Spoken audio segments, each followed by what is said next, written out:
आता मी डॉक्टर अभय बंग यांचा अल्प परिचय करून देणार आहे. अभय बंग हे भारतातील ग्रामीण आणि आदिवासी आरोग्य क्षेत्रातले अग्रगण्य असे वैद्यकीय तज्ज्ञ, संशोधक, समाज विचारवंत म्हणून आपल्या सगळ्यांनाच परिचित आहेत. वर्धा इथे त्यांचा जन्म झाला. सेवाग्रामच्या गांधीवादी वातावरणामध्ये त्यांची जडणघडण झाली. नंतर त्यांनी नागपूर इथून MBBS केलं, MD केलं. नंतर जॉन हॉपकिन्स युनिव्हर्सिटीमध्ये त्यांनी मास्टर्स इन MPH म्हणजे सार्वजनिक आरोग्यामध्ये मास्टर्स ही पदवी घेतली. आणि याच्यानंतर उच्च शिक्षणात नंतर परदेशामध्ये करिअर करण्याची संधी असून सुद्धा त्यांनी ग्रामीण भागामध्ये येऊन भारतामध्ये काम करण्याचा महत्त्वाचा निर्णय घेतला. हा निर्णय अर्थातच सोपा नव्हता. त्याविषयी त्यांनी विपुल लेखन सुद्धा केलेलं आहे. मुळातच त्यांची कौटुंबिक आणि मूल्याधिष्ठित अशी पार्श्वभूमी, त्यांचे वडील ठाकूरदास बंग हे गांधीवादी कार्यकर्ते होते. त्यामुळे लहानपणापासूनच सेवा, साधेपणा, समाजासाठी काहीतरी काम करत राहणं याची प्रेरणा अर्थातच त्यांना मिळाली होती. तसं वातावरणही मिळालं. त्यांच्या कार्याची खरी सुरुवात 1986 साली ते आणि डॉक्टर राणी बंग यांनी गडचिरोलीमध्ये केली. अतिदुर्गम अशा आदिवासी जिल्ह्यामध्ये सर्च या संस्थेची त्यांनी स्थापना केली. म्हणजे एज्युकेशन, ॲक्शन आणि रिसर्च या त्रिसूत्रीवर आधारित ही संस्था कार्यरत आहे. शोधग्राममध्ये त्यांनी ही पूर्ण वसाहत निर्माण केली आणि आरोग्य सेवा, संशोधन, प्रशिक्षण याचं त्यांनी एक एकत्रित असं केंद्र उभारलं. या सगळ्यामध्ये सगळ्यात महत्त्वाची गोष्ट म्हणजे गावकऱ्यांच्या सहभागातून आरोग्यामध्ये सुधारणा घडवणं ही सगळ्यात महत्त्वाची अशी कामाची दिशा त्यांनी पकडून ठेवली आणि तीच त्यांची अव्याहत सुरू आहे. कम्युनिटी बेस्ड हेल्थ केअर या संकल्पनेला त्यांनी त्यांच्या कार्यातनं एक मूर्त रूप दिलं. मला अजूनही आठवतं 2006 मध्ये होम बेस्ड न्यूबॉर्न केअर ह्या त्यांच्या कामामध्ये, प्रकल्पामध्ये ई-लर्निंगचं उपाययोजना कशी करावी यासाठी आम्ही त्यांच्याबरोबर काम करत होतो. आणि त्यांचं एक वाक्य मला अजूनही आठवतं की सुरुवात झाली होती ते, if we can have the technology for home based newborn care. आणि जेव्हा मीटिंग संपत आली त्यावेळेला ते म्हणले, इफ नाही हाऊ, तर ते कसं करायचं आहे. म्हणजे मला त्यातनं लक्षात आलं की नाविन्याची जी ओढ आहे, ध्यास आहे आणि समाजासाठी अधिकाधिक सोयीसुविधा पोहोचवण्यासाठी जे जे माध्यम उपलब्ध आहे त्याचा पूर्ण विचार करून आपण कसं कार्य पुढे न्यावं याची तळमळ माझ्यासारख्या लहान मुलीला त्यावेळेला 20 वर्षापूर्वी खूपच महत्त्वाची वाटली. संशोधक म्हणून तर त्यांचं अतिशय महत्त्वपूर्ण असं योगदान आहेच आहे. WHO, युनिसेफ यांनी त्यांची दखल घेतली आहे. त्यांच्या संशोधनाचे निष्कर्ष हे लॅन्सेट सारख्या अतिशय प्रतिष्ठित आंतरराष्ट्रीय नियतकालिकांमध्ये प्रकाशित झालेत. तुमच्यापैकी जे सुरुवातीला आले त्यावेळेला काही त्यांच्या आयुष्यातल्या क्षणचित्र आपण इथे डिस्प्ले केली होती आणि तुम्ही बघितलं असेल की अनेक असे आंतरराष्ट्रीय फोरममधले त्यांचे फोटोग्राफ्स उपलब्ध आहेत. म्हणजे त्यांचा जर आपण स्टँडर्ड बायोडेटा बघितला तर 90पेक्षा जास्त अशी मोठी यादी दिसते की जी अत्यंत प्रतिष्ठित अशा आंतरराष्ट्रीय नियतकालिकांमध्ये त्यांनी प्रसिद्ध केलेली आहे. महिला आरोग्य, सामाजिक प्रश्न हे तर त्यांचा ध्यास राहिलाच आहे त्यांच्या कामाचा, पण त्याचबरोबर व्यसनमुक्ती, मानसिक आरोग्य यामध्येही त्यांनी जाणीवपूर्वक चळवळ उभारली. कारण केवळ फक्त त्यांचा जो पूर्ण आरोग्याचा जो विचार आहे तो त्यांनी फक्त शारीरिक पातळीवर मर्यादित ठेवला नाही. जो एक साकल्याने विचार समाजाच्या विकासासाठी करायला पाहिजे तो त्यांच्या प्रत्येक कृतीतून आजपर्यंत दिसत आला. आणि याचाच परिणती अशी की अतिशय महत्त्वाच्या अशा आंतरराष्ट्रीय आणि राष्ट्रीय अशा धोरणांवरती सुद्धा त्यांचा प्रभाव राहिला. अनेक वेगवेगळ्या कमिट्यांवरती त्यांनी महत्त्वपूर्ण काम केलं. विचारवंत म्हणून त्यांचं योगदान तर आहेच. म्हणजे समस्या जिथे आहे तिथेच काम करा हा मुख्य जो काय म्हणतात त्याला धडा आहे तो त्यांनी स्वतःच्या आचरणातनं सगळ्या पिढ्यांना अगदी महत्त्वाचा असा घालून दिलेला आहे. त्यांचे जर पुरस्कार बघितले तर ॲक्च्युली मी त्यांचा एक स्टँडर्ड बायोडेटा प्रिंट केला आणि मी अर्थातच सर थोडी पुढच्या जनरेशनची असल्यामुळे मी हे चेक केलं की क्लॉडला डॉक्टर अभय बंग किती माहिती आहेत, ChatGPTला किती माहिती आहे. तर तुम्हाला आश्चर्य वाटेल सर, अतिशय उत्तम अशा मराठीमध्ये आणि इंग्रजीमध्ये अर्थातच खूप मोठीच्या मोठी यादी आली. आणि त्याच्यानंतर मी ती व्हेरीफाय केली. मी अमृत बंगला संपर्क केला की म्हणलं मला हे व्हेरीफाय करून दे की सर्चच्या मूळ रेकॉर्ड्समध्ये खरोखर एवढी यादी आहे का. तर खरोखर सर 104 पुरस्कारांची यादी आहे सरांच्या नावावर. आणि त्या 104 पुरस्कारांमध्ये मला जे खूप महत्त्वाचे वाटले ते म्हणजे अर्थातच 2003ला महाराष्ट्र भूषण पुरस्कार आहे, 2006चा मॅकआर्थर फाउंडेशन अवॉर्ड आहे, 2009ला बापू पुरस्कार सरांना मिळाला, 2018ला पद्मश्री प्रदान करण्यात आली, 2025ला यशवंतराव चव्हाण नॅशनल अवॉर्डनी त्यांना सन्मानित केलं गेलं. आणि याच्याचबरोबर त्यांच्यातला जो साहित्यिक आहे त्याही याला एक पुरस्कार आहे बरं का. म्हणजे 2023मध्ये या जीवनाचे काय करू हे जे अतिशय सुंदर पुस्तक आहे, या जीवनाचे काय करू आणि निवडक, ह्या अतिशय उत्तम असं संकलन असलेलं पुस्तक आहे, त्याला सुद्धा एक पुरस्कार मिळाला आहे. त्याच्यामुळे त्यांच्यातली सर्जनशीलता ही एक लेखक म्हणून सुद्धा व्यक्त होते. हे सगळं जेव्हा ते करतात म्हणजे त्यांचं हे जीवन, ही सेवा, विज्ञान आणि सामाजिक बांधिलकी ह्या सगळ्याचं डॉक्टर अभय बंग म्हणजे हे अतिशय उत्तम असं उदाहरण आहे असं मला वाटतं. आणि विशेषतः आजच्या दिवशी समाज विकास केंद्री परिवर्तनाचा विचार मांडणाऱ्या प्राध्यापक राम ताकवले यांच्या स्मृती व्याख्यानासाठी म्हणूनच मला असं वाटतं की डॉक्टर अभय बंग हे अतिशय यथोचित असे वक्ते आहेत. सर, आपलं स्वागत आहे. यानंतर आता आपण मुख्य व्याख्यानाच्या कार्यक्रमाला सुरुवात करणार आहोत. मी डॉक्टर अनिल काकोडकर यांना विनंती करते की त्यांनी आसनस्थ व्हावं आणि डॉक्टर अभय बंगांना विनंती करते की आपण आपल्या व्याख्यानाला सुरुवात करावी. आजच्या कार्यक्रमाचे अध्यक्ष आणि आपल्या सर्वांनाच आदरणीय डॉक्टर अनिल काकोडकर, श्रीमती काकोडकर, MKCLचे मेंटर आणि माझे मित्र आणि सर्चचे ट्रस्टी देखील श्री विवेक सावंत, MKCLचे मॅनेजिंग डायरेक्टर समीर पांडे आणि सर्व मित्रांनो,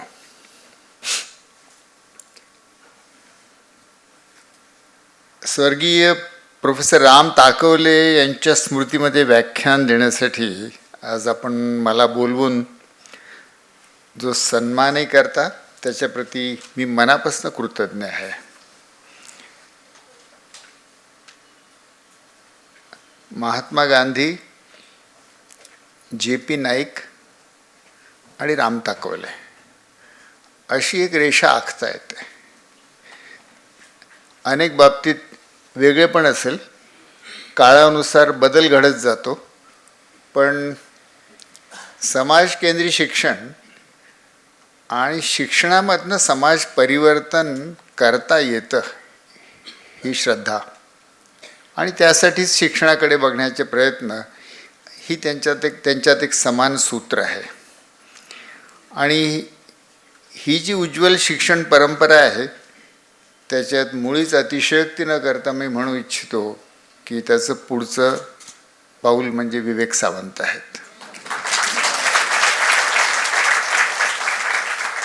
तर विवेक सावंत आणि MKCL हे अभिन्नच आहेत, पण यांच्याद्वारे ही जी शैक्षणिक पद्धत, तिला महात्मा गांधी आणि विनोबा नई तालीम म्हणायचे, पण जीवनाचं शिक्षण, जीवनाद्वारे शिक्षण याच्याऐवजी जीवन हेच शिक्षण, ही जी निष्ठा ती प्रगट होते. काळानुसार साधन बदलत जातं. गांधींचा चरखा होता, पण चरखा काही गांधींचं अंतिम ध्येय नव्हतं, ते एक साधन होतं. स्वातंत्र्य युद्धासाठी साधन असेल, स्वावलंबनाचं साधन असेल, नई तालीम शिक्षण पद्धतीत जेव्हा त्यांनी चरखा वापरला तेव्हा काही मुलांनी प्रोडक्शन करावं कापडाचं हा हेतू नव्हता, पण चरखा चालवता चालवता मुलांचं शिक्षण व्हावं. ही जी नई तालीम पद्धत, माझं मोठं भाग्य राहिलं की 70 वर्षांपूर्वी या नई तालीम शिक्षण पद्धतीत मी प्रवेश घेतला जेव्हा मी 6 वर्षाचा होतो आणि माझी पहिली 15 वर्ष आयुष्याची याच्यातच गेली. त्यामुळे MKCL आणि विवेक सावंत यांनी प्रोफेसर ताकवलेंच्या स्मृतीमध्ये आज हा जो व्याख्यानाचा कार्यक्रम ठेवला त्याच्यात माझी एक थोडीशी पुस्ती किंवा मान्यता जोडून देतो की जसा गांधींचा चरखा होता तसंच MKCLचं किंवा प्रोफेसर ताकवले आणि विवेक सावंतांचं कॉम्प्युटर आहे. आणि मागे वळून पाहता मी 1993 एक लेख लिहिला होता. त्याच्यात मी उल्लेख केला होता की कॉम्प्युटर हा आधुनिक युगाचा ज्ञानचरखा आहे आणि गांधीवाद्यांनी याचा स्वीकार करावा आणि या माध्यमाचा उपयोग करावा. तर आज हे सगळं स्मरण होण्याचं कारण प्रोफेसर राम ताकवले आणि MKCL आणि यांच्यासोबत नई तालीमचा एक विद्यार्थी असलेला मी हा योगायोग इथे आहे. म्हणून पुन्हा एकदा मी धन्यवाद देतो की आपण आज मला इथे बोलवलं. आजचा विषय मी आरोग्याचा निवडला आहे कारण त्यात थोडीशी मला समज आहे, थोडासा अनुभव आहे आणि म्हणून आरोग्य स्वराज्य हा माझ्या भाषणाचा आज विषय राहील. काही दिवसांपूर्वी दिल्लीमध्ये गेलो. माझे एक प्राध्यापक मित्र आहेत, अर्थशास्त्राचे मोठे तज्ज्ञ आहेत, अमर्त्य सेनचे सहकारी आहेत, हार्वर्डमध्ये प्राध्यापक आहेत, 60 वर्षाचे आणि एकदम वजन कमी झालेलं दिसलं. म्हटलं काय झालं? तर त्यांनी सांगितलं की काही महिन्यांपूर्वी अचानक पोटात दुखलं, म्हणून जेलुसेल घेऊन पाहिलं, नाही आराम झाला. फॅमिली डॉक्टरकडे गेले, त्यांनी थोडंसं उपचार केला, नाही आराम झाला. गॅस्ट्रोएंट्रोलॉजिस्टकडे पाठवलं, सोनोग्राफी केली तर लिव्हरच्या खाली पित्ताशय नावाची एक छोटीशी पिशवी असते, त्याच्यामध्ये स्टोन होता. म्हणून मग एक छोटंसं ऑपरेशन करायचं लॅप्रोस्कोपिक म्हणून त्यांना भरती केलं रुग्णालयामध्ये. पुढची पूर्ण कथा सांगत नाही, पण 45 दिवस रुग्णालयात राहिले. त्यातले 20 दिवस ICUमध्ये होते. अनेक कॉम्प्लिकेशन झाले, 3 ऑर्गन फेल्युअर झालं, त्यातनं वाचले. 45 दिवसांनी जेव्हा घरी आले ते 18 किलो वजन कमी झालं होतं आणि हॉस्पिटलचं बिल 48 लाख रुपये झालं होतं. आणि त्यांचं मेडिकल इन्शुरन्स 5 लाख रुपयाचं होतं.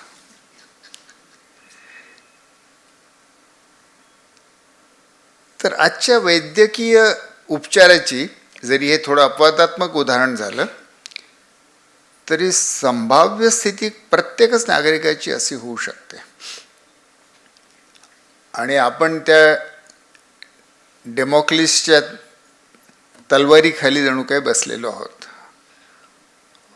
आणि ज्या केसाने तो डेमोक्लिसची ती तलवार त्याच्या डोक्यावर लटकलेली आहे, तसं एक छोट्याशा मेडिकल इन्शुरन्सच्या केसाने आपलं सगळं आपण सगळे. तर म्हणून, आणि ही काही अवस्था फक्त त्या हार्वर्ड प्रोफेसर असलेल्या माझ्या मित्राची नाही झालेली. वर्ल्ड बँकची आकडेवारी आहे की भारतामध्ये दरवर्षी 5 कोटी लोक दारिद्र्य रेषेच्या खाली ढकलले जातात. कोणत्या सरकारी धोरणामुळे नाही, दुष्काळामुळे नाही, कर लावले नव्हे सरकारने म्हणून नाही, वैद्यकीय सेवेच्या उपचाराचं बिल, आणि यामुळे 5 कोटी लोक दरवर्षी गरिबी रेषेच्या खाली जातात. तर वैद्यकीय सेवा हे गरिबी निर्माण करण्याचं एक सगळ्यात मोठ्या कारणांपैकी एक झालेलं आहे.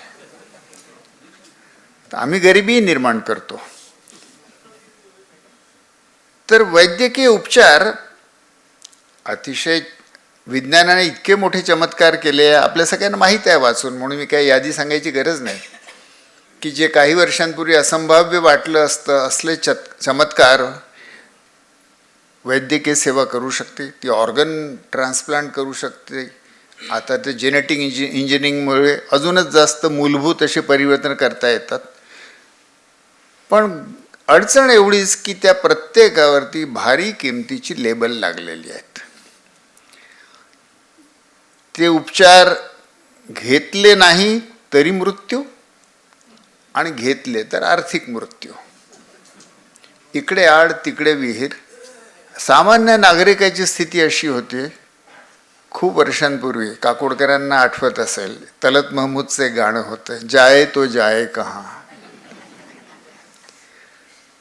तर वैद्यकीय सेवेच्या बाबतीत सर्वसामान्य माणसाची स्थिती अशी आहे की काय करावं. बरं, प्रश्न भारतातल्या सामान्य नागरिकाचाच नाही आहे, जागतिक आहे. हा प्रश्न जागतिकही आहे, हा प्रश्न राष्ट्रीय आहे. आणि प्रत्येकासमोरच हा प्रश्न आहे. आणि त्यासाठी जी आरोग्य सेवा आहे, आरोग्यावरचा खर्च बघा, युरोपमध्ये सरासरी आरोग्यावरती खर्च, आरोग्य सेवांवरती खर्च हा 10%, GDPच्या 10% आहे. त्यांचं GDPच आपल्यापेक्षा अनेक पटीने जास्तच. राष्ट्रीय GDPच्या 10% खर्च युरोपातले बहुतेक राष्ट्र 8 ते 11% दरम्यान जो ढोबळ मानाने 10% GDP ते आरोग्य सेवांवर खर्च करतात. अमेरिका जास्त श्रीमंत आहे आणि जास्त वेडं पण आहे. त्यामुळे अमेरिका 18% GDP आरोग्य सेवेवर खर्च करते. प्रति व्यक्ती प्रतिवर्ष $10,000, म्हणजे जवळजवळ 10 लाख रुपये. आणि ही आजची स्थिती आहे. मॅकिन्सी कंपनीने अमेरिकेमध्ये ज्या गतीने नवनवं विज्ञान येतं पण किमती वाढत राहतात, त्याच्यावरनं पुढचं फ्युचर प्रोजेक्शन केलं आहे की 2050 पर्यंत अमेरिकेचा 37% GDP हे आरोग्य सेवावर खर्च होईल.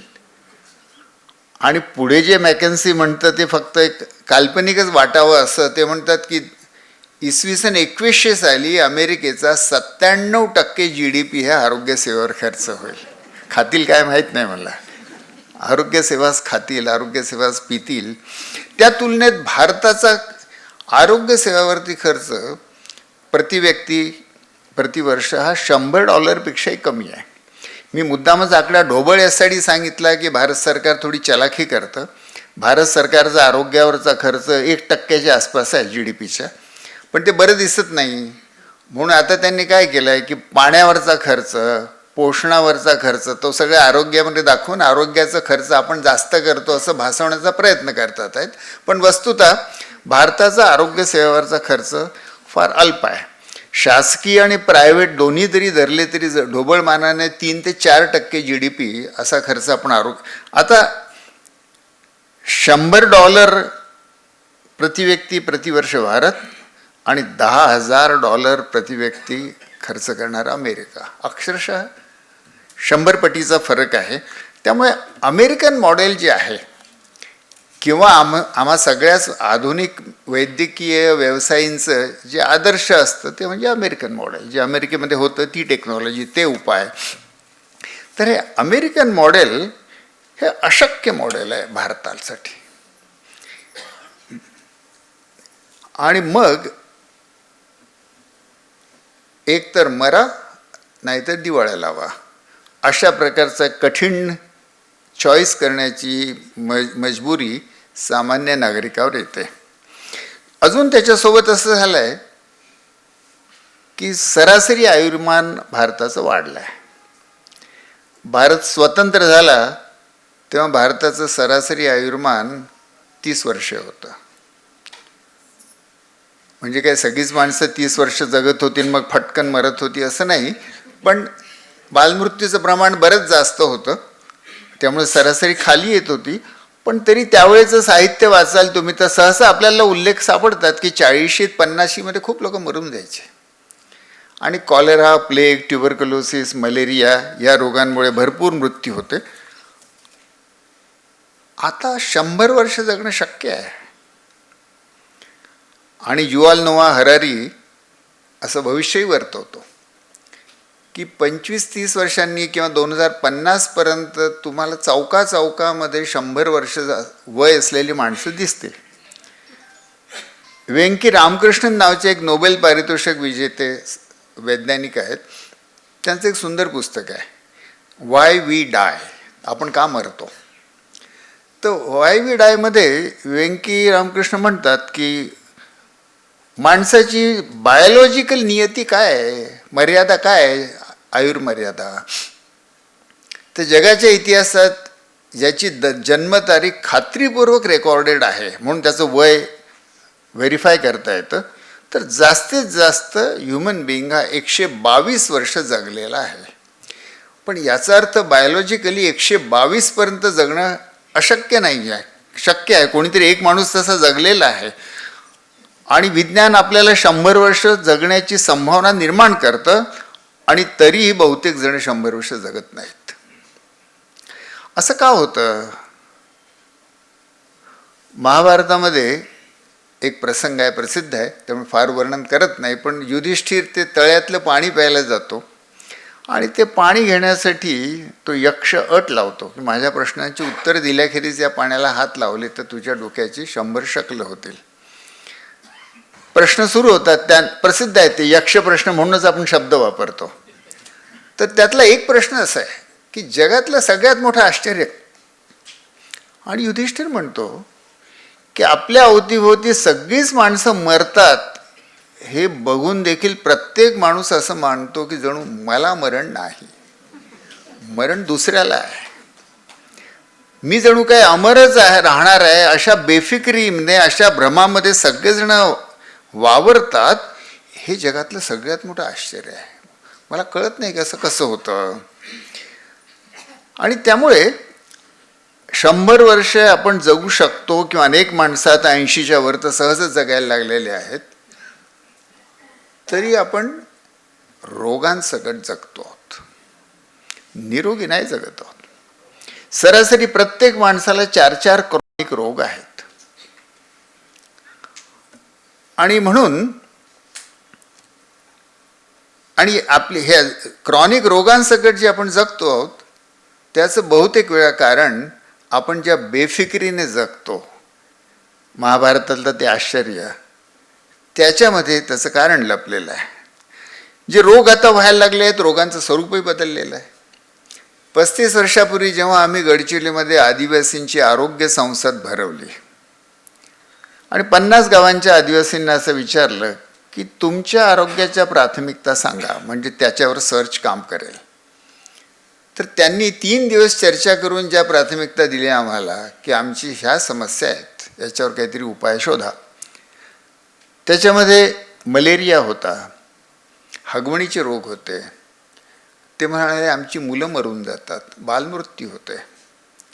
त्यामुळे त्यावेळीचे रोग हे बहुतेक संक्रामक रोग, कुपोषण आणि बालमृत्यू हे होते. आज जे आहे मध्यम वर्गामध्ये जे रोग होतात, आणि जसं जसं भारताचंच मध्यम वर्गीकरण होत चाललेलं आहे, त्यामुळे वयोमर्यादा वाढते आहे, जीवनशैली बदलते आहे, आणि त्यासोबत रोगांचं स्वरूप बदलून ब्लड प्रेशर वाढलेलं, साखर वाढलेली, लठ्ठपणा, हृदयरोग, लकवा किंवा स्ट्रोक, कॅन्सर, मानसिक रोग आणि ॲडिक्शन, याच्यातले एकही रोग जंतूंमुळे होत नाही. संक्रामक नाहीत ते, किंवा संक्रामक आहेत देखील, कारण तुमचं जगणं पाहून मी तसं जगतो.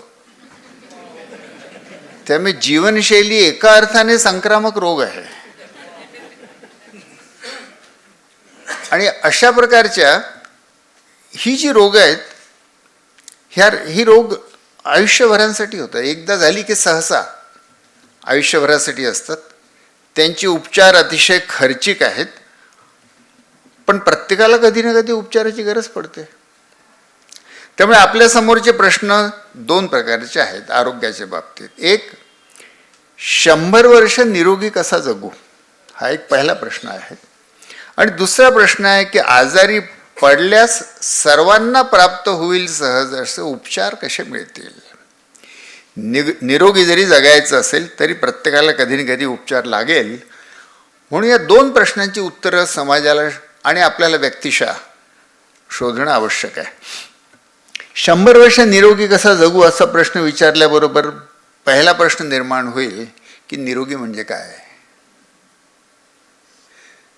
1984 मध्ये अमेरिकेतनं ताजा मी परत आलो होतो आणि दिल्लीमध्ये एका कामासाठी गेलो आणि गांधी पीस फाउंडेशनमध्ये एका म्हाताऱ्या गृहस्थाशी माझा सकाळी असा परिचय करून देण्यात आला.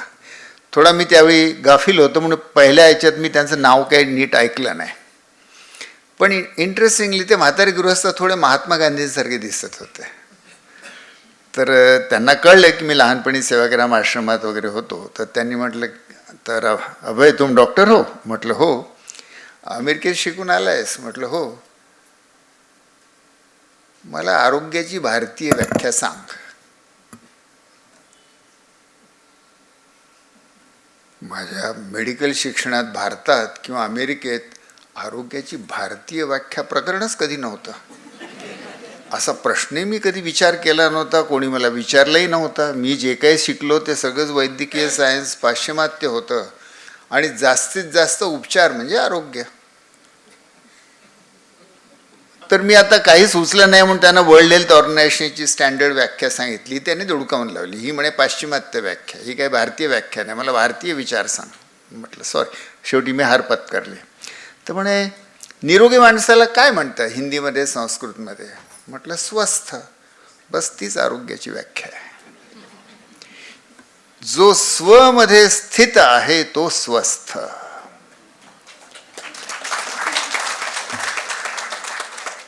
ही आरोग्याची व्याख्या एका अर्थाने भारतामध्ये आरोग्याचा अर्थच मुळी त्याच्यामध्ये स्वातंत्र्य निहित आहे, स्वावलंबन निहित आहे, ऑटोनॉमी फ्रीडम निहित आहे. त्यामुळे आरोग्याची व्याख्या निवळ बायोलॉजिकल नाही. भारतीय व्याख्येमध्ये तुमचं स्वावलंबन स्वमध्ये स्थित असणं त्याला स्वस्थ म्हणतात. हा माझ्यासाठी एक युरेका मोमेंट होता. जे काही अमेरिकेतनं शिकून आलो होतो ते सगळं याच्यासमोर अगदी फिकं पडलं की स्वस्थ बनणं हे जर आरोग्याची व्याख्या असेल तर आपण निव्वळ वैद्यकीय सेवा वाढवणं हे काही लोकांना स्वस्थ करणं नाही, ते उलट त्यांना अस्वस्थ करणं आहे, कारण ते स्वमध्ये स्थित राहत नाहीत. हा जो ही जी व्याख्या भारतीय व्याख्या आहे तिचं सौंदर्य याच्यात आहे की ती आपल्याला एक ध्येय देते की मला काय साध्य करायचं आहे, मला स्वस्थ व्हायचं आहे. त्यासाठी शरीर निरोगी असणं आवश्यक आहे, तरच मी स्वस्थ राहीन. म्हणून ती एक आपल्याला ध्येय पण देते, पण ती सोबतच एक कसोटी पण देते.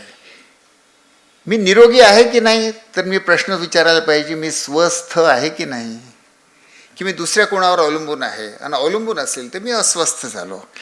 तर ही जी स्वस्थ ह्या शब्दाचा हा जो अर्थ मला त्या माणसाने सांगितला, आणि आता सांगतो की ते गृहस्थ, पहिल्यांदा मी नाव नव्हतं त्यांचं नीट ऐकलं, ते गृहस्थ महात्मा गांधींचे नातू प्रोफेसर रामचंद्र गांधी होते.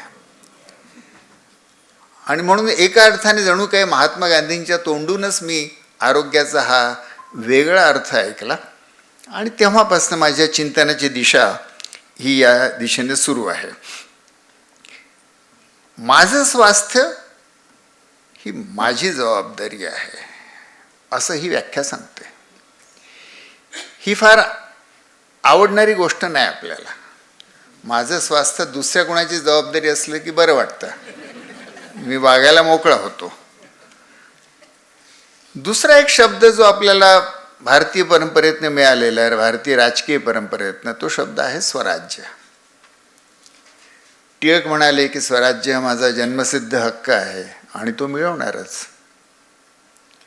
गांधींनी हिंद स्वराज्य, ग्राम स्वराज्य हे दोन शब्द आपल्याला दिले, आणि स्वराज्याची व्याख्या गांधींनी जरा वेगळी केली आहे. गांधी म्हणाले की स्वराज्य म्हणजे स्वचं राज्य नाही. स्वचं राज्य तर प्रत्येकालाच वाटतं की माझं राज्य चालावं, आणि कल्पना करा की माझंच राज्य जर प्रत्येकाचंच चालायला लागलं स्वचं राज्य, तर हे सगळं विश्व नरक होईल. म्हणजे एका ट्रम्पच्याच मनाने जेव्हा राज्य चालतं तेव्हा काय होतं बघा.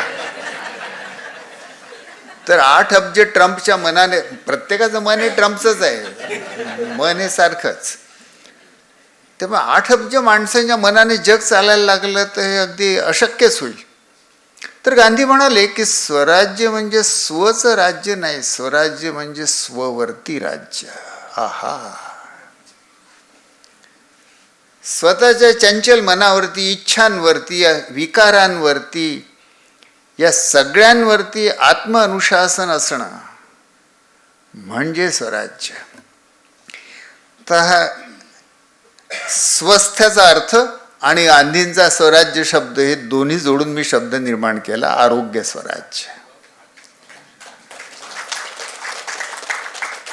आणि आरोग्याच्या बाबतीत आपल्याला जे ध्येय ठेवलं पाहिजे ते आरोग्य सेवा वाढवण्याचं नाही, तर आरोग्य स्वराज्य वाढवण्याचं असलं पाहिजे. 2 सूत्र आपल्याला आरोग्य स्वराज्य शब्दातनं मिळतात. एक म्हणजे की आरोग्य स्वराज्य हा माझा निसर्गदत्त हक्क आहे. हक्क शब्द करायची तेवढा योग्य नाही, वस्तुतः ती निसर्गदत्त स्थिती आहे. आपण सगळेच निरोगी जन्माला येतो. 2-4% अपवाद जर सोडले तर आपण सगळेच निरोगी जन्माला येतो. त्यामुळे निसर्गता आपण निरोगी आहोत.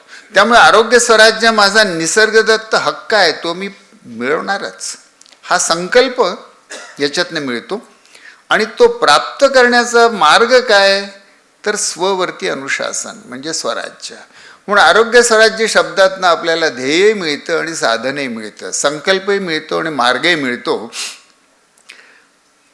आरोग्य स्वराज्याचं चित्र कसं असेल हे थोडंसं वर्णन करण्यासाठी 2 रोगांची उदाहरणं घेऊ किंवा 2 मृत्यूच्या कारणांची उदाहरणं घेऊ.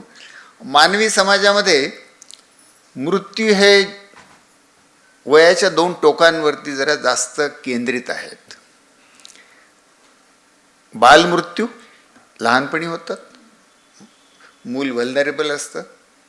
आणि दुसरं म्हणजे म्हातारपणी होणारे रोग. हृदयरोग हे तिथलं मृत्यूचं एक सर्वसामान्य कारण.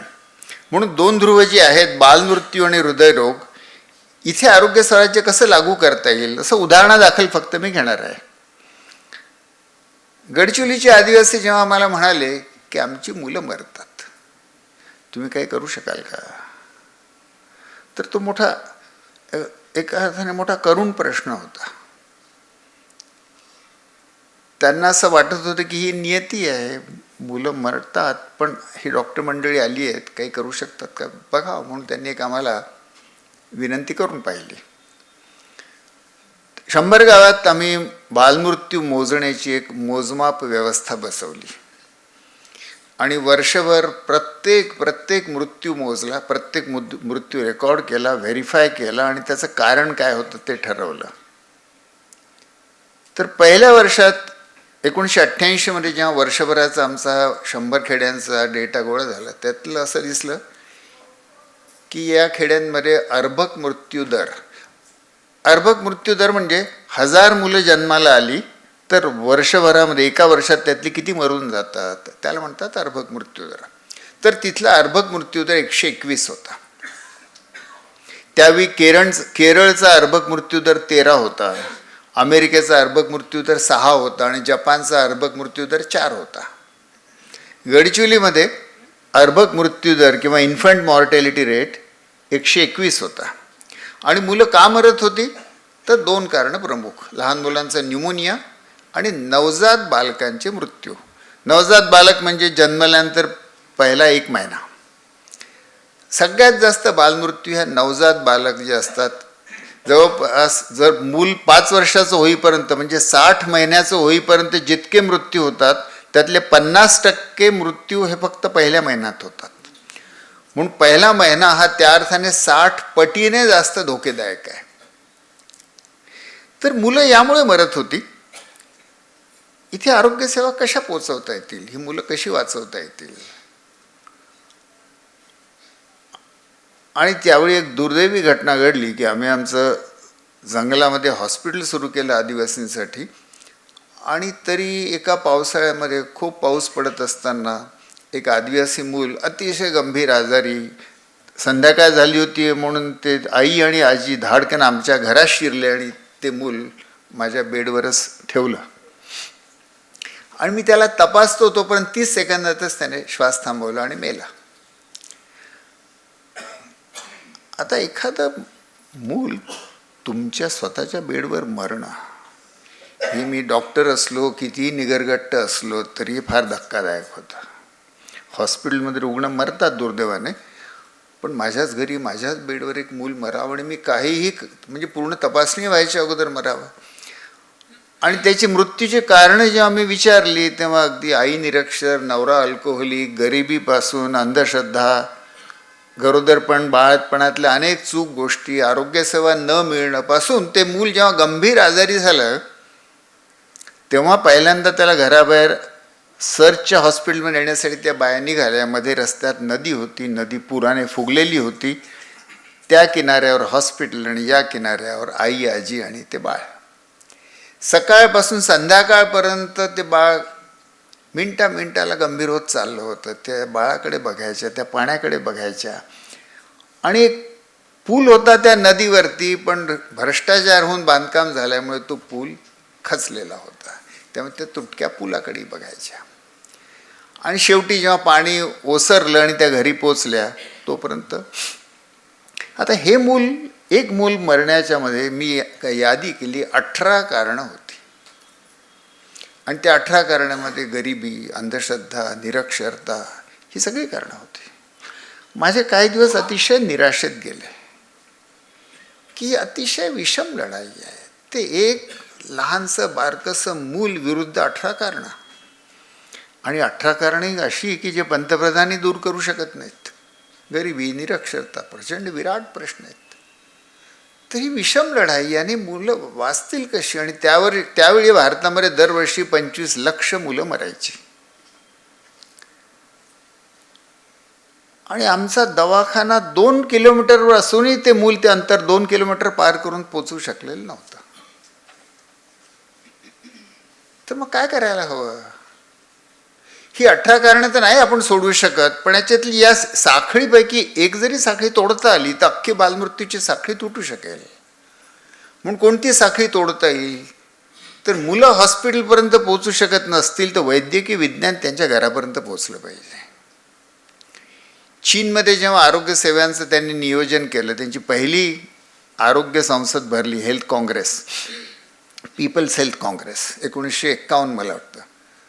तर त्यांनी स्वतःसाठी एक राष्ट्रीय धोरण ठरवलं आणि ते मोठं सुंदर आहे.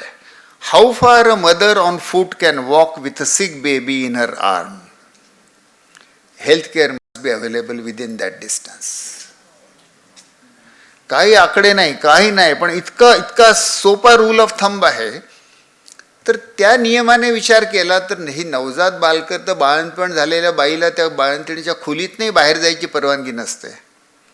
म्हणजे बालसेवा ही त्या बाळंतणीच्या अंधारल्या खोलीत पोचली पाहिजे. आणि त्यावेळी जेव्हा त्यावेळी भारतामध्ये जवळजवळ 2 कोटी नवजात बालकं ग्रामीण भागात दरवर्षी जन्माला यायची. म्हणजे काय जणू काय अख्खा भारतच त्या बाळंतणीच्या अंधारलेल्या खोल्यांमध्ये जन्माला येत होता. आणि जगला तर जगत होता, नाहीतर त्या खोलीतच मरत होता. वर्षाला 12 ते 13 लाख नवजात बालकं त्या बाळंतणीच्या खोलीत मरत होती. तिथे प्रकाशही पोचत नव्हता आणि विज्ञानही पोचत नव्हतं आणि आरोग्यसेवाही पोचत नव्हती. तिथे आम्ही पोचू शकत नव्हतो. मग कोण पोचणार? म्हणून गावातलेच एका साक्षर बाईला निवडून तिला आम्ही आरोग्य दूत हे नाव दिलं. ती आरोग्यसेवा, आरोग्याचं ज्ञान गावापर्यंत पोचवेल, त्या बाईपर्यंत पोचवेल, आईपर्यंत पोचवेल. तिला प्रशिक्षण दिलं, उपकरणं दिली. आणि प्रशिक्षण दिल्यानंतर असा नवजात बालकं आजारी असतील तर WHO असं म्हणत होतं की बाबा रे हात लावू नका, हे फार धोक्याचं असतं मामला. आणि ते खरंही आहे, नवजात बालकाचं निदान उपचार कठीण असतं. तर तुम्ही सरळ हॉस्पिटलमध्ये पोचवून द्या. पण हॉस्पिटल कुठे होतं? आणि नवजात बालकाचं हॉस्पिटल जवळात जवळचं 200 किलोमीटर दूर होतं.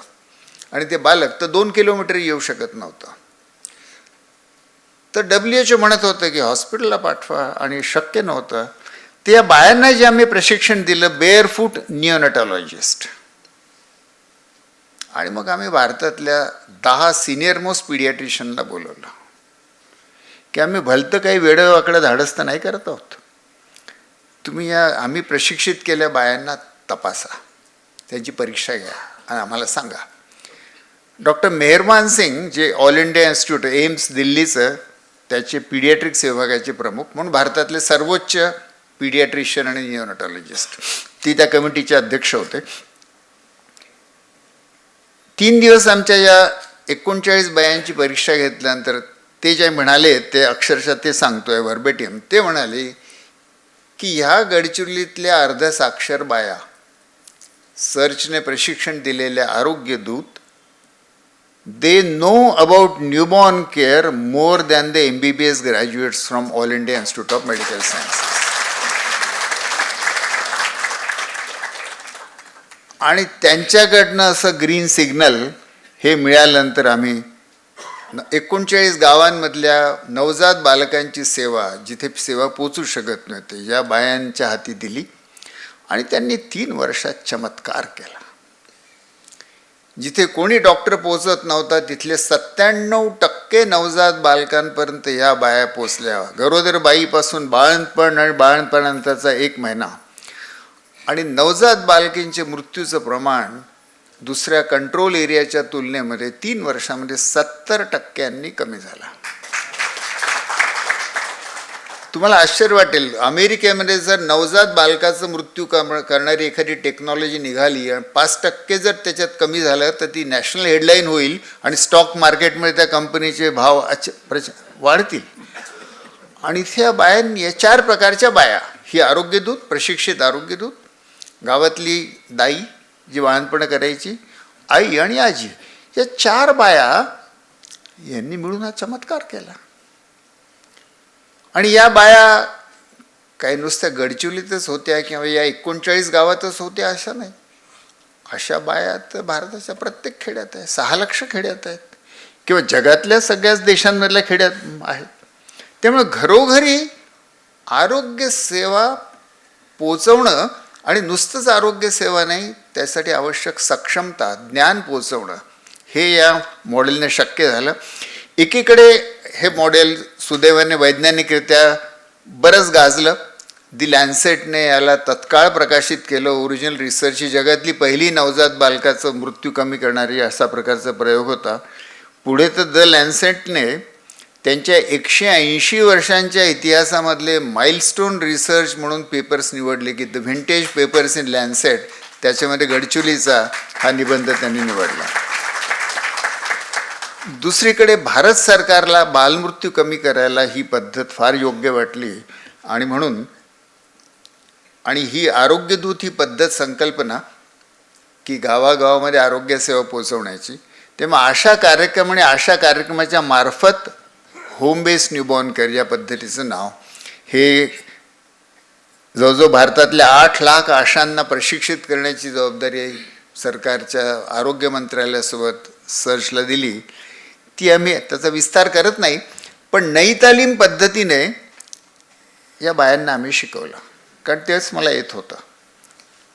आणि काम करता करता शिक्षण, खेड्यांमध्ये जी नवजात बालकं आहेत, तिथे ज्या गरोदर बाया आहेत, त्यांच्यासोबत काम करता करता त्यांना आरोग्य सेवा देता देता शिकायचं. आणि असं करून 36 दिवसाच्या प्रशिक्षणात ते शिकतात. आणि 8 लाख अशा प्रशिक्षित झाल्या. गेल्या वर्षी भारत सरकारची अगदी अद्यतन आकडेवारी जी त्यांनी मला पाठवली, भारतातल्या ग्रामीण भागातल्या 1.5 कोटी नवजात बालकांना ही सेवा घरपोच मिळाली.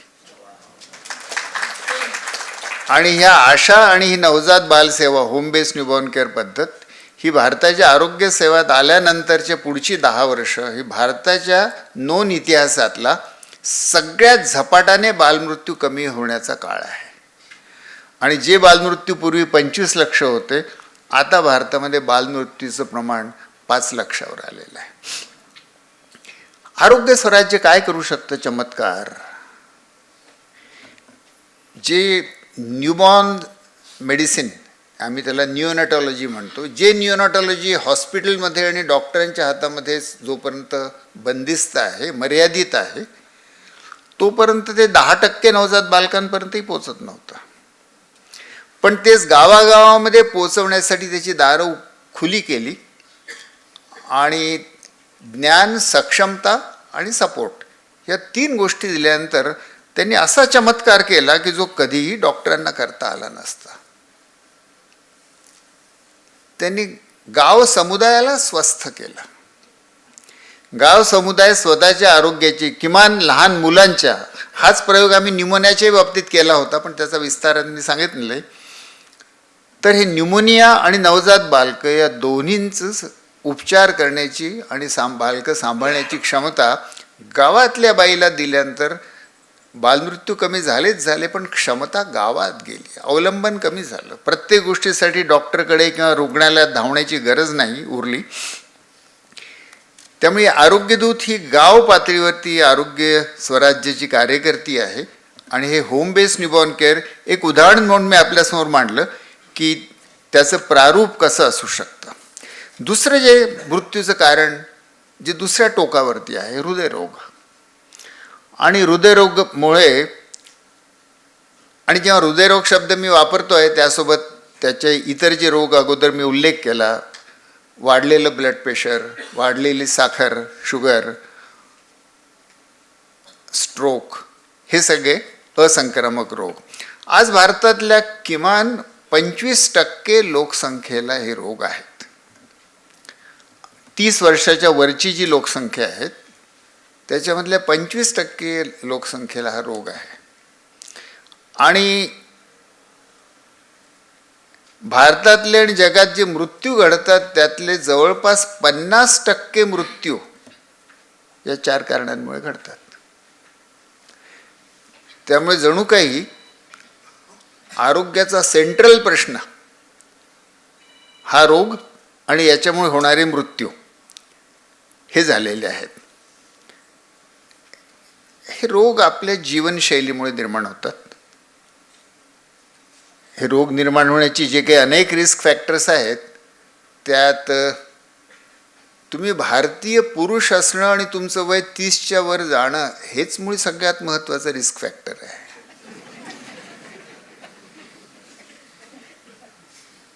आणि हे काही तुमच्या हातात नाही. तुम्ही आहात. भारतीय जन्मलो आपण, पुरुष म्हणून जन्मलो, आणि वय वाढतंच, ते केव्हा ना केव्हा 30च्या पलीकडे जातच. त्यामुळे almost this a given destiny असं दुर्दैवाने वाटावं. अर्थात 40च्या नंतर स्त्रियांनाही हृदयरोग तेवढ्याच प्रमाणात होतात, म्हणून स्त्रियाही काही मुक्त नाही आहेत त्या धोक्यापासून. एवढंच थोडंसं, जोपर्यंत त्यांना मेनोपॉज होत नाही धोका त्यांचा थोडा कमी असतो, एवढंच. तर हे रोग किंवा यांचा धोका त्या डेमोक्लिसच्या तलवारीसारखा प्रत्येकाच्या डोक्यावरती लटकत आहेत. आणि याच्यातले काही जे नॉन मॉडिफायबल फॅक्टर्स आहेत त्याचा उल्लेख केला मी. वय, पुरुष असणं, भारतीय असणं. भारतीयांना धोका फार जास्त आहे पाश्चिमात्य लोकांपेक्षा, म्हणून मी भारतीयाचा उल्लेख केला की to be an Indian is a risk factor. आणि तुम्ही इथून NRI बनून अमेरिकेत गेले तरी ते रिस्क तुमच्यासोबत जाते मात्र. तर याच्यातले मॉडिफायबल फॅक्टर मात्र आहेत ते आपली जीवनशैलीचे आहेत, म्हणून काही प्रमाणात ते आपल्या हातात आहेत. आणि म्हणून जर मला निरोगी राहायचं असेल तर कसं जगलं पाहिजे, तर फार अगदी साधं वाटावं, बाळबोध वाटावं असं एक मी त्यासाठी वाक्य रचलं आहे की निरोगी राहायचं असेल तर निरोगी राहायला हवं. म्हणजे निरोगी राहायचं असेल तर निरोगी पद्धतीने राहायला हवं, तर तुम्ही निरोगी राहाल. आणि निरोगी पद्धतीने राहणं त्याची व्याख्या आपण मनात ठेवूया की अंतिमता ध्येय आहे की स्वस्थ होणं. तर निरोगी राहायचं असेल, आता एक तर माझा साक्षात्कारी हृदयरोगमध्ये मी हे वर्णन केलं आहे आणि बऱ्यापैकी ते पुस्तक महाराष्ट्रात वाचलं गेलं आहे. आणि आजकाल तर म्हणा वर्तमानपत्रामध्ये, यूट्यूबमध्ये सर्वत्रच ही माहिती असते, म्हणून मी त्याचा विस्तार अधिक करत नाही. पण आपला आहार जो आहे तो याच्यातला करायचे सगळ्यात महत्त्वाचा फॅक्टर आहे. आणि आहारामध्ये सॅच्युरेटेड फॅट कमी असायला हवे, ट्रान्स फॅट अजिबात असायला नको, किंवा आपल्या आहारामध्ये रिफाईंड कार्बोहायड्रेट, मैदा किंवा मैद्याचे पदार्थ जवळपास नकोत. कमीत कमी 5 फळं किंवा भाज्या रोजच्या आहारात हवा, असे काही आजकाल सगळ्यांना माहीत आहेत असे फॉर्म्युला आहेत. त्यामुळे ते तर फार तसं करणं आवश्यकच आहे. एक सोपं विनंती मी सर्वांना करीन, पीठ चाळू नका आणि तांदळाची पॉलिश करू नका. आपल्या भारतामध्ये गोऱ्या रंगाचं प्रचंड आकर्षण आहे, त्यामुळे आपल्याला पीठही गोरं हवं असतं आणि तांदूळही गोरा हवा असतो, आणि सोबतच मीठ आणि साखरही तर गोरी असतेच. पण हे गोरे पण अतिशय घातक आहे. पण आपल्या मनात एक सुप्त आकर्षण, माझा आपला अंदाज आहे, तो या विषयाशी संबंधित नाही आहे, पण पहिले आर्य आले ते गोरे होते, मग अरब आले ते गोरे होते, मग इंग्रज आले ते गोरे होते. म्हणून भारतीयांना सवय आहे की प्रभुत्व ज्यांच्या हातात असतं ते गोरे असतात. म्हणून प्रभुत्व नाही घेतायत, सामर्थ्य नाही घेतायत, तर कमीत कमी गोरं तर व्हावं. इथे कोणी गोरे नाही आहे ना. तर पण पीठ चाळू नका आणि तांदूळ पॉलिश करू नका. प्रोसेस फूड्स जे आहेत बेकरीचे किंवा अनेक प्रकारचे आजकाल बाजारात इतके अधिक जास्त ते लोकप्रिय होतात आहेत. आणि अन्न चविष्ट करण्याचे एवढे जे विविध प्रकार आहेत आणि त्यांच्या हातामध्ये विलक्षण सत्ता आहे. एकदा अमेरिकेत एका मीटिंगला गेलो तर माझ्या शेजारी मीटिंगला जो बसलेला होता तो अमेरिकेतल्या एका फूड कंपनीचा सायंटिस्ट होता. आणि तो मला सांगत होता की गिराईकाची चव कशी कल्टिवेट करायची असं वर्षानुवर्ष आम्ही हळूहळू परिवर्तन करत अमेरिकेतल्या गिराईकांच्या चवीच बदलून टाकलेल्या आहेत. आणि ते जातील कुठे? आम्ही देऊ ते खातीलच. तर मार्केट व्यवस्था आपल्याला एका अर्थाने स्टॉल फिडिंग करते. स्टॉल फिडिंगमध्ये गुरांना कायमचं ते बांधलेलं असतं आणि त्यांच्यासमोर जे दिलं जातं ते खातात. आपल्याला वाटतं आपण स्वतंत्र आहो, बाजारात जातो, मला पाहिजे ते विकत घेतो, पण तुमचा मेनू कोण आहे, बाजारात काय मिळणार आहे. आणि दुसरं असं की ही मार्केट व्यवस्था ठरवते आणि त्याच्या अगोदरच तुमच्या मनावर जाहिरातींच्या मार्फत ती एवढा प्रभाव टाकते की तुम्हाला कळत नकळत. आमचा नातू आहे 5 वर्षाचा, तो KG मध्ये जातो, तो त्याच्या आईशी रोज भांडतो की तू मला मॅगी नूडल का देत नाही, तुला मॅगी नूडल का पाहिजे रे. नाही म्हणे, माझा मित्र आहे त्याची आई त्याला रोज मॅगी नूडल देते. मार्केट व्यवस्था आदिवासी गावात खेड्यात पोचते आहे. आणि कोका कोला, थम्सअप, आणखी बिस्किट आणि टोस्ट. आणि भारतातले राष्ट्रीय सर्वे देखील दाखवतात की भारतीयांच्या फूड प्रॅक्टिसेस बदलतात आहेत. तर हे जे सगळं अन्नामध्ये अनेक प्रकारच्या आहारामध्ये आपल्या ज्या चुका होतात आहेत त्यामुळे वजन वाढतं आणि रोग वाढतात. म्हणून मग करायला काय हवं तर एक आता हे जे मी उपाय सांगणार आहे, सुचवणार आहे असं म्हणूया, हे सगळे आपल्या सवयीच्या किंवा इंट्युशनच्या विरोधी उलटे आहेत. आपल्याला कसं असतं की आहार मिळाला तर पोट फुटेपर्यंत खाणं, असं पूर्वी एकेकाळी दुर्भिक्ष समाज होता आपला, त्यामुळे अन्न मिळालं तर खाऊन घ्या, पुढचं अन्न मिळेल याचा काय भरोसा. आता पुढचं अन्न मिळेल हे माहीत आहे आपल्याला तरी सवय गेली नाही. ते खोलवर अन्न असुरक्षितता दडलेली आहे.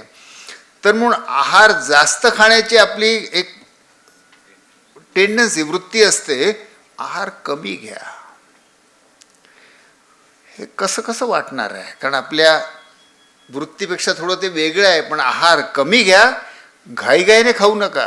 आपल्याला भेटलं की आपण भराभरा खातो, कामाच्या घाईत तरी असतो किंवा मोबाईल फोन बघता बघता आपण खातो, त्यामुळे आपण भसाभसा खातो. कारण तुम्ही हळूहळू खाल्लं तर आहार कमी होतो. आणि जे तुम्हाला चवीचं सुख मिळायचं आहे ते हळूहळू खाल्लं तर जास्त वेळ सुख मिळतं. त्यामुळे तुम्हाला जास्त अन्न घ्यायची सुखासाठी, जिभेच्या सुखासाठी जास्त अन्न खायची गरज नाही राहणार. तर आहार कमी घ्या, आहार हळूहळू घ्या. आणि आता शेवटचं म्हणणार आहे मी, स्वयंपाक बेचव करा.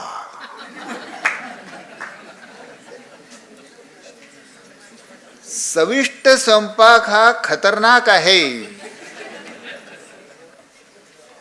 आणि म्हणून आता स्त्रियांना मी हात जोडून विनंती करणार आहे की घरच्या लोकांना फार चविष्ट स्वयंपाकाची सवय लावू नका. एकतर त्यांना चविष्ट स्वयंपाकाची सवय लागली की ते तुम्हाला काम नाही करू देणार. ते म्हणतील स्वयंपाक कर, भाजी कर, चटणी कर, मिठाई कर, श्रीखंड कर, जे काही. पण दुसरं म्हणजे घरच्या लोकांचं आरोग्य खराब होतं, धोक्यात पडतं. ते चविष्ट स्वयंपाक घरी बनला काय की बाजारातनं आणला काय, चविष्ट स्वयंपाक आपल्याला गरजेपेक्षा जास्त खायला प्रवृत्त करतो. असा आरोप आहे की मॅगी नूडलमध्ये MSG नावाचं एक केमिकल असतं आणि त्याची सवय लागते आणि मग पुन्हा पुन्हा खाण्याची इच्छा होते. तर हे तंत्र मार्केटने पूर्ण त्याचं प्रभुत्व केलेलं आहे. आणि हे अन्न बेचव करून खाणं, यासाठी गांधीजींनी एक इंटरेस्टिंग शब्द वापरला. आश्रमामध्ये आमच्या लहानपणी आम्ही एकादश व्रत म्हणायचो, 11 व्रत. त्यातली अहिंसा, सत्य असते, हे भारतीय परंपरेतनं यमनियममधनं गांधींनी घेतली होती. पण एक व्रत होतं त्यातलं अस्वाद. चविष्ट अन्न चवीसाठी नाही खायचं. शरीराला गरज आहे, बायोलॉजिकल गरज आहे, म्हणून जे आवश्यक आहे तेवढंच आणि त्या प्रकारचंच, म्हणजे प्रोटीन, कार्बोहायड्रेट, फायबर, व्हिटॅमिन जसं हवं तेवढं घ्यायचं. आणि तसं घ्यायचं असेल तर मग चवीचं नियंत्रण आपल्यावर चालायला नको. आपल्या आहार निवडीमध्ये आज मुख्यतः चवीचं आणि अर्थशास्त्राचं 2च फॅक्टर त्यात महत्त्वाचे असतात. म्हणून अस्वाद. आता हे इंट्युटिव्हली पटायला कठीण की जेवण बेचव करून खा, म्हणजे आपोआपच खाणं कमी होईल. इतकं सोपं आहे. तर पण बघा, त्या आरोग्यासाठी आवश्यक ज्या गोष्टी आहेत ना, त्या ज्या आपल्या प्रवृत्ती आहेत नैसर्गिक, त्याच्या विरोधी आहेत. आपल्याला पायऱ्या असतील आणि बाजूला लिफ्ट असेल तर कशाने जायला आवडतं? लिफ्टने. आपल्याला माहीत आहे की पायऱ्याने जाणं आरोग्यासाठी चांगलं आहे. म्हणून आपल्या दुर्दैवाने म्हणा की काहीही म्हणा, जी आपली नैसर्गिक प्रवृत्ती नाही ते आरोग्यासाठी चांगलं आहे. आपल्याला वाहन असेल आणि पायी जायचं असेल तर आपण पटकन स्कूटरला किक मारतो, पण पायी जाणं अधिक चांगलं आहे. तर आपल्या अनेक अशा नैसर्गिक प्रवृत्ती ह्या खरं म्हणजे आरोग्य विरोधी आहेत. आणि म्हणून नैसर्गिक प्रवृत्ती विरोधी चॉईसेस आपल्याला केले पाहिजेत. जे सहज वाटतात ते चॉईसेस घातक असू शकतात. एक चीनी म्हण आहे की the shortcut is the longest way of reaching. तर तसं जे सहज वाटतं ते आरोग्याला घातक असू शकतं. आणि म्हणून जसं जिममध्ये घाम गाळणं, व्यायाम करणं कोणाला आवडतं, पण ते केलं पाहिजे, व्यायाम केला पाहिजे. जे सहज वाटतं तेच करणं पुरेसं नाही आहे. म्हणून हे जसं आरोग्यासाठी अनेक बाबतीत लागू पडतं, तसंच अन्नाच्या बाबतीत, चवीच्या बाबतीतही लागू पडतं. अन्न कमी घ्या, अन्न हळूहळू खा आणि शक्यतो अन्न बेचव करून खा, म्हणजे जास्त खाण्याचा मोह होणार नाही. इतर जे आरोग्य सांभाळण्याचे उपाय आहेत ते फार विस्ताराने मी नाही सांगणार, कारण सगळ्यांना माहीत आहेत. रोज चालणं झालं पाहिजे, व्यायाम झाले पाहिजे. निव्वळ चालणं एका मर्यादेनंतर अपुरं राहतं, म्हणून त्याच्यासोबत योगासन जर जोडले, स्ट्रेचिंग, तर फार उपयोगी आहेत. योगासनाच्या सोबतच जर तुम्ही प्राणायाम आणि ध्यान जोडलं तर विलक्षण रिलॅक्सेशनही होतं आणि शरीर देखील निरोगी होतं. तर हे सगळे जे उपाय आहेत, सोबत अजून एक गोष्टीचा उल्लेख केला पाहिजे. आणि याच्यावर अर्थातच वाद होऊ शकतो. पहिल्या बाबतीत तुम्ही वाद करणार नाही, दुसऱ्या बाबतीत कराल. तंबाखू नको. सगळेजण म्हणतील बिलकुल ठीक आहे. दारू नको. तर 1950 साली एक अभ्यास आला हिल, पिटो आणि डॉल यांचा, अमेरिकेमधला. आणि त्याने पहिल्यांदा असं दाखवलं की स्मोकिंग अँड लंग कॅन्सर संबंधित आहेत. तो असा लँडमार्क अभ्यास आहे, कारण त्याच्यात पहिल्यांदा कॅन्सरचं कारण सापडलं. तोपर्यंत कॅन्सरचं एकही कारण माहीत नव्हतं. आणि दुसरं त्याने तंबाखूचं, स्मोकिंगचं आणि कॅन्सरचा संबंध दाखवला. 1950 हा अहवाल प्रकाशित झाला. त्याच्यानंतर 36 वर्ष लागली हे वैज्ञानिक सत्य शासकीय धोरण व्हायला. आणि 1986 साली अमेरिकेच्या सर्जन जनरलने स्टेटमेंट केलं आणि रेकमेंडेशन अमेरिकन लोकांसाठी दिलं. फार सोपं सुंदर वाक्य केलं त्यांनी.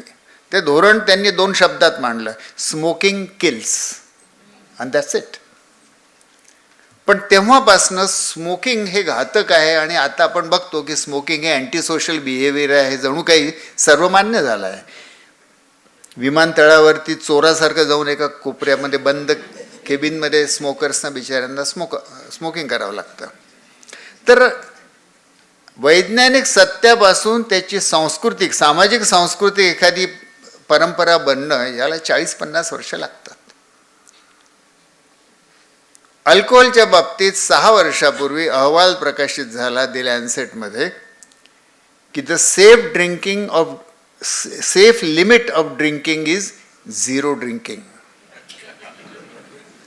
आणि हा अहवाल जगातला सगळ्यात मोठा आजपर्यंतचा पब्लिक हेल्थचा अभ्यास जो आहे, global burden of disease study, त्याच्या आधारावरती आहे. म्हणजे त्याच्याहून जास्त अधिक मोठा आरोग्याचा कोणता अहवालच नाही आहे. आणि आता तर वर्ल्ड हेल्थ ऑर्गनायझेशनचं जे युरोपियन डिव्हिजन आहे त्यांनी म्हणायला सुरुवात केलेली आहे की even 1 drop of alcohol is harmful.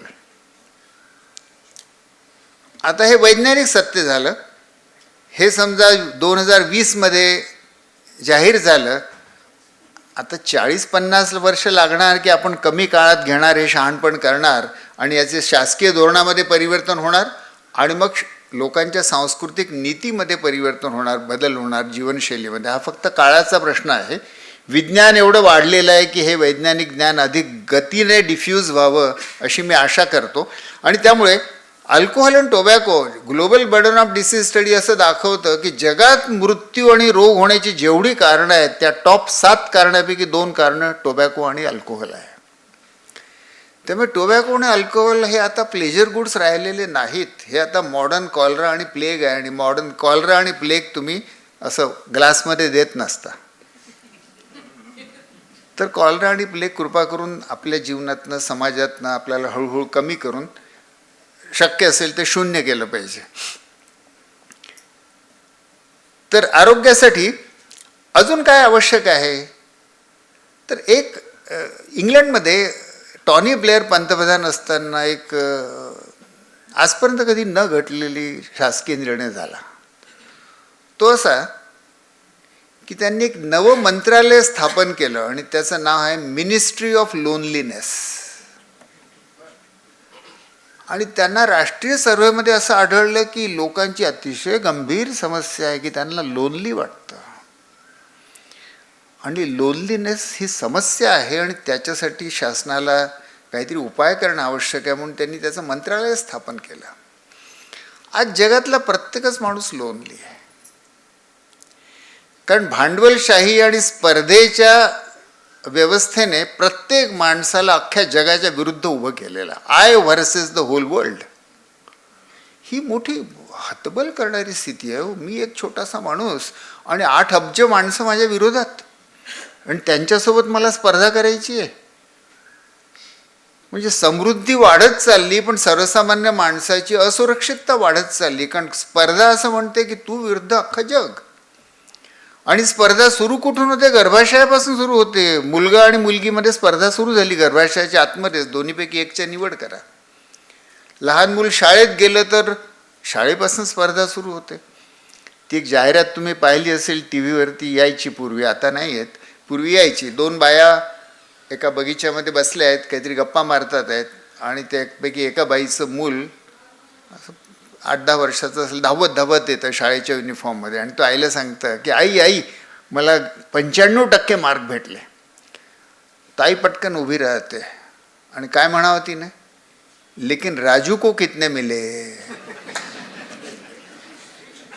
याला 95% मिळाले याचं त्याच्या पाठीवर शाबासकी नाही, कौतुक नाही. तुला त्याच्या तुलनेत किती भेटले ते सांग. त्याच्यापेक्षा तुला जास्त भेटले की नाही. तर अख्खं जीवन हे स्पर्धामय जेव्हा होतं तेव्हा प्रत्येक माणूस लोनली होऊन जातो. स्पर्धा आणि स्वार्थ हे दोन्ही आपल्याला एकटं करतात. पण कोणाला नाही ते आज प्रत्येकालाच आहेत. आणि म्हणून याच्यावर उपाय काय? याच्यावर ऑब्व्हियसली काही वैद्यकीय उपाय असू शकत नाही. म्हणून याच्यावर उपाय जो आहे तो आहे खरं म्हणजे दुसऱ्यांशी प्रेमाने नातं जोडणं. प्रेम हा याच्यावरती सगळ्यात प्रभावी उपाय आहे. हे काही औषध नाहीच आहे. आणि हे प्रत्येकाला हवं असतं. म्हणून तर चविष्टपणे जाऊन लोक हिंदी फिल्म पाहतात. दशकानुदशकं झाली ती स्टोरी आहे. वेगवेगळ्या हिरो हिरोईनची फक्त नावं बदलतात, बाकी तेच इन्ग्रेडियंटवर हिंदी फिल्म अफाट चालतात. तर एवढी प्रेमाची भूक आहे तर करावं की प्रेम? प्रेम कुणावर करावं? तर आणि प्रेमाची गरज किती खोलवर असते बघा. एक उदाहरण सांगतो. 80च्या दशकामध्ये अमेरिकेमध्ये एक म्हातारी बाई होती, तिला घरी कोणीच नव्हतं. तर तिला रस्त्यावर एक दगड सापडला, ती घेऊन आली घरी. कोणीच नाही घरी तर किमान दगड तर बरं. तर ती दगडाशी बोलायची, माझ्या राजा असं तसं वगैरे. तर कोणीतरी टी व्हीवाल्यांनी ते पाहिलं आणि त्यांनी दाखवून दिलं की एका बाईने एक दगड पाळला आहे. अमेरिकेमध्ये ती क्रेज झाली. लोक घरोघरी दगड पाळायला लागले आणि त्याला नाव देण्यात आलं, जसं पेट डॉग असतो, पेट कॅट असते, पेट रॉक. तर अमेरिकेमध्ये पेट, मग अमेरिकाच ती मार्केट सिस्टीम, मॉलमध्ये पेट रॉक विकत मिळायला लागले. मग आता पेट्रॉक तुम्ही घरी आणले आणि ते पेट आहे, म्हणजे त्याला खायला नको. तर पेट्रॉकसाठी फूड आले अमेरिकन मार्केटमध्ये, पेट्रॉकसाठी कपडे आले, पेट्रॉकसाठी साबण आले. तर हे सगळं मी वाचलं तेव्हा मला इतकं हसू आलं की काय हे अमेरिकन माणसं वेडी आहेत. मग अचानक माझा दिवा पेटला, अरे आपणही तेच करतो. त्या पेट्रॉकला आपण देव म्हणतो.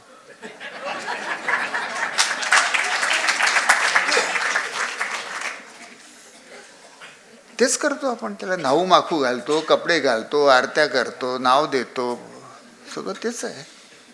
तर ही प्रत्येकाची गरज आहे की याला आपण असं तिरस्कार करण्याच्या ऐवजी असं म्हणूया की अरे ही माणसाची अतिशय खोलवरची गरज आहे की त्याला कोणाशी तरी नातं जोडायचं असतं.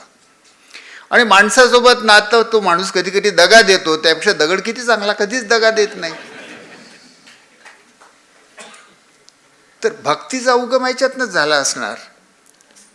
भक्ती म्हणजे अख्ख्या विश्वावर प्रेम. अख्ख्या विश्वावर प्रेम करता येत नाही म्हणून दगड एक मूर्ती, त्याला त्याचं प्रतीक मानायचं आणि त्याच्यावर प्रेम. मुख्यतः ही प्रेमाची गरज आहे. ते प्रेम माणसावर असले की आपण त्याला व्यक्तीवर प्रेम म्हणतो, विश्वावर केलं, ईश्वरावर केलं की त्याला आपण भक्ती म्हणतो. तर प्रेमाची गरज ही सार्वत्रिक गरज आहे.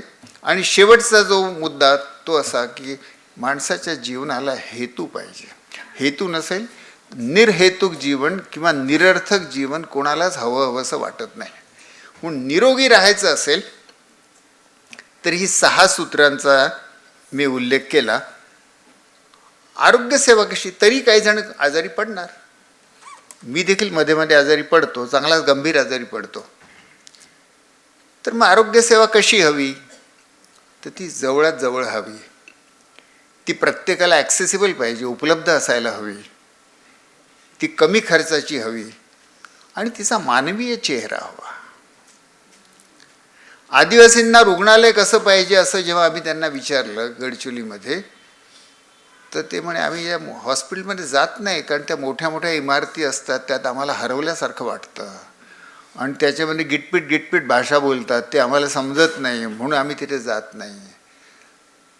तर म्हणून आम्ही त्यांच्यासाठी पहिलं रुग्णालय जे बांधलं ते झोपड्यांचं रुग्णालय बांधलं. कारण आदिवासीला देखील दवाखान्यात जाताना भीती वाटते, पण तेच दवाखाना झोपड्यांचं असलं तर माझं गावच आहे असं वाटतं. तर मानवीय चेहरा हवा. आरोग्य दूत हे एक मॉडेल आहे की का गाव पातळीवरती तुम्हाला क्षमता, कपॅसिटी कशी ट्रान्सफर करता येते. जी वैद्यकीय कपॅसिटी मानली जाते, जी हॉस्पिटलची कपॅसिटी मानली जाते, ती सिम्प्लिफाय करून तुम्हाला गावाला देखील सक्षम करता येतं, गावातल्या बाईला सक्षम करता येतं. तिसरा जो प्रश्न येतो, आरोग्यसेवा कशी असावी, शासकीय असावी. इथे कोणी आजारी पडलं तर जाईल का शासकीय हॉस्पिटलला? त्यामुळे शासकीय हॉस्पिटलच्या गुणवत्तेविषयी, तिथे मिळणाऱ्या व्यवहाराविषयी कोणाला समाधान नाही. ती खाजगी असावी तर खिशामध्ये प्रचंड मोठे चेकबुक पाहिजे. तर मग खाजगीचाही धोका, शासकीयचाही अडचणी, म्हणून दोन्हीमध्ये मर्यादा आहेत.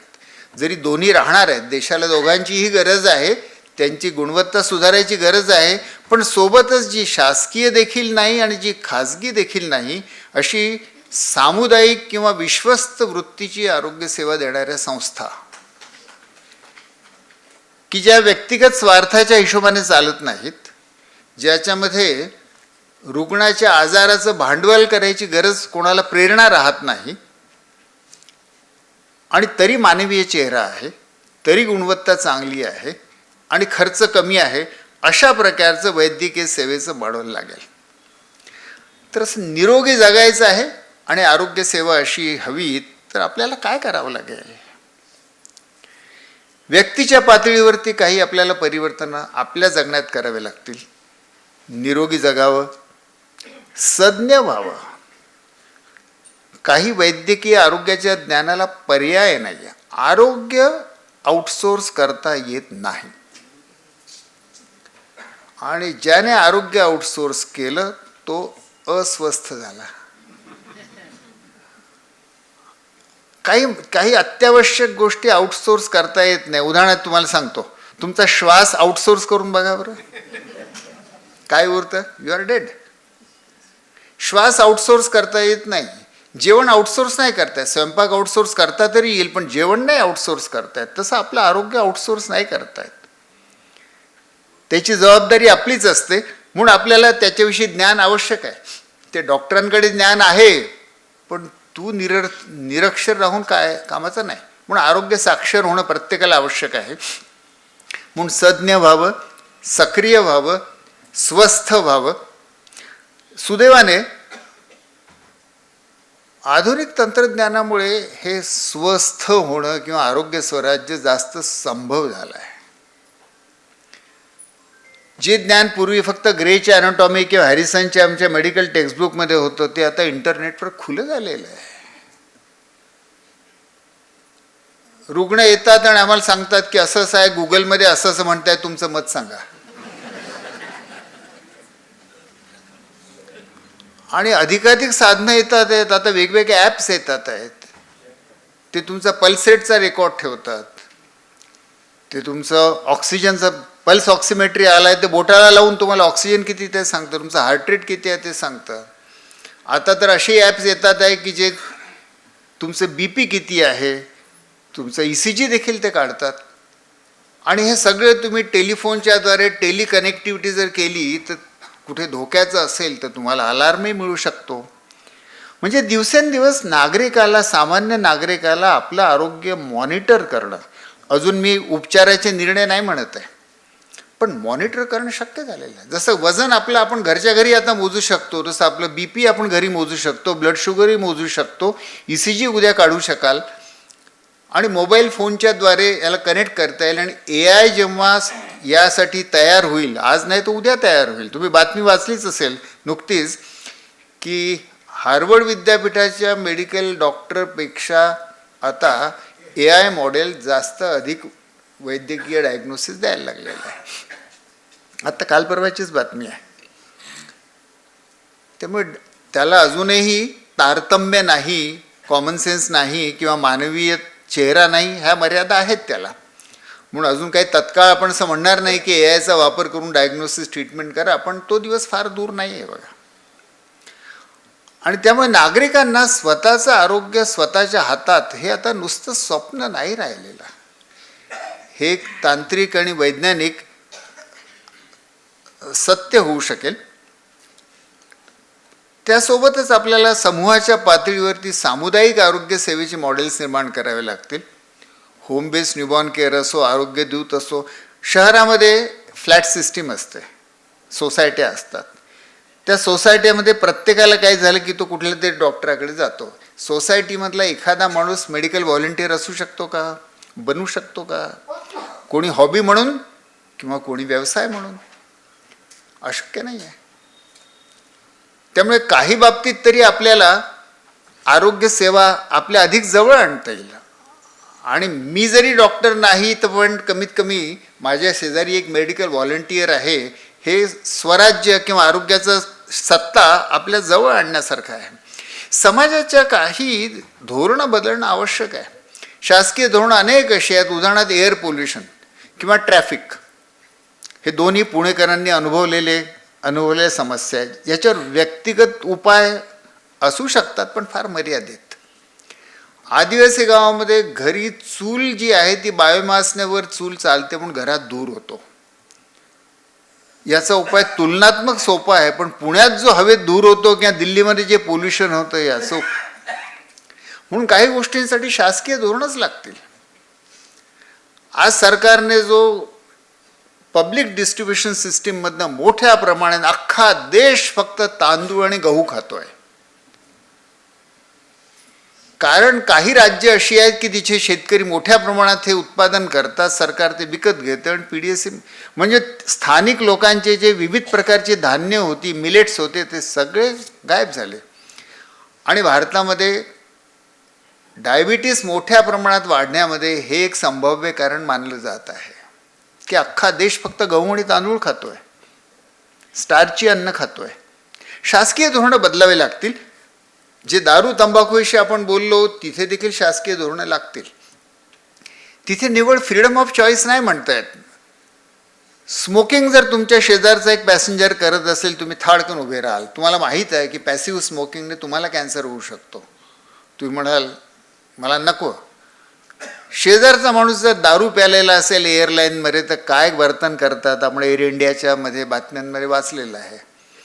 आणि दारू प्यालेला पुरुष घरामध्ये कसा वागू शकतो हे खेड्यातल्या किंवा मजूर घरातल्या कोणत्याही बाईला विचारून बघा, ती तुम्हाला सांगेल. का भारतभरांच्या स्त्रियांना दारूविषयी एवढी चीड आहे की त्यांनी राज्य सरकारं त्याच्यावरनं निवडून आणली किंवा पाडली. तर अल्कोहोलच्या बाबतीत काहीतरी शासकीय धोरण आवश्यक आहे. नुसतं फ्रीडम ऑफ इंडिव्हिज्युअल चॉईस असं म्हणून नाही होणार, कारण ते फ्रीडम जे आहे ते दुसऱ्या कोणाच्या तरी जगण्याच्या हक्कावरती गदा आणतं. जेव्हा संजय दत्त दारू पिऊन, असा आरोप आहे, पण संजय दत्त दारू पिऊन जेव्हा गाडी चालवते तेव्हा 6 माणसं फुटपाथवरची मरतात. कोणाचं स्वातंत्र्य अधिक महत्त्वाचं आहे? आणि म्हणून जे दुसऱ्या माणसाला घातक आहे, थर्ड पार्टी डॅमेज जिथे आहे, तशा प्रकारच्या गोष्टींवरती मर्यादा आणणं हे शासनाचं कर्तव्य आहे.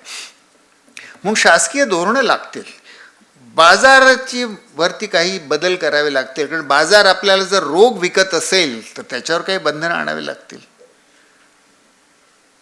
आणि मुख्य म्हणजे संस्कृती बदलावी लागेल. त्याची काही उदाहरणं आपण आत्ताच बोललो. आहार संस्कृती बदलावी लागेल, ट्रान्सपोर्ट संस्कृती बदलावी लागेल, व्यायाम संस्कृती बदलावी लागेल, दारू तंबाखूच्या बाबतीत संस्कृती बदलावी लागेल. अनेक बाबतीत आपल्याला सांस्कृतिक बदल करावे लागतील. आणि म्हणून आरोग्य स्वराज्य म्हणजे निरोगी जगणं, स्वमध्ये परिवर्तन आणि समाजात परिवर्तन, शासकीय धोरणात परिवर्तन. म्हणून वस्तुतः आरोग्य स्वराज्य हा नुसता आरोग्याचा कार्यक्रम राहत नाही, तो एक राजनैतिक परिवर्तन आहे. कारण एक सत्ता आपण प्रत्येक नागरिकाच्या हातात देतो, so it is transfer of power, सत्तांतर आहे. म्हणून आरोग्य स्वराज्य हे राजनैतिक परिवर्तन आहे, ते आर्थिक परिवर्तन आहे, कारण वैद्यकीय खर्चाच्या बाबतीत आपण लोकांना वाचवतो. ते सांस्कृतिक परिवर्तन आहे, ते एक मोठ्या परिवर्तनाची सुरुवात आहे. गांधींचा एक चरखा, आणि गांधींची अद्भुत प्रतिभा होती की एक छोट्या छोट्या प्रतिकात्मक कार्यक्रमाच्या सोबत ते मोठे परिवर्तन जोडू शकायचे. त्यामुळे चरखा काता आणि खादी घाला या एका छोट्याशा कार्यक्रमातनं त्यांनी काय काय परिवर्तनं साध्य केली. इंग्रजांची लढाई तर केलीच, पण त्या 5 लाख 10 लाख खेड्यातल्या कत्तीनांना कातण्याचा व्यवसाय दिला, विणकरांना विणकरीचा व्यवसाय दिला, स्वदेशीची भावना आणली. आणि आता आपल्याला माहीत आहे की पर्यावरणीय दृष्टीने देखील खादीचा कपडा हा अधिक चांगला आहे. तर एका खादीने किंवा एका चरख्याने गांधींनी अनेक गोष्टी साध्य केल्या. कारण परिवर्तन, मोठं परिवर्तन हे नेहमी छोट्याशा गोष्टीमधनं साध्य करता येतं. नेहमीच त्यासाठी रशियन क्रांती करायची गरज नसते. आणि म्हणून गांधींचं हे जे क्रांतिशास्त्र आहे, तेच क्रांतिशास्त्र आपण आपल्या आरोग्यालाही लावू शकतो. आणि आरोग्य स्वराज्य ही वस्तुतः एक चळवळ व्हायला पाहिजे. हा काही एका प्रोजेक्ट किंवा एका संस्थेचा किंवा व्यक्तीचा कार्यक्रम नाहीच आहे. हा अख्ख्या समाजामध्ये संस्कृतीकडे राजनैतिक बदलाची एका अर्थाने ती पद्धत आहे. आणि म्हणून मी आरोग्य स्वराज्याच्या निमित्ताने सगळ्यांना विनंती करीन की करके देखो. धन्यवाद.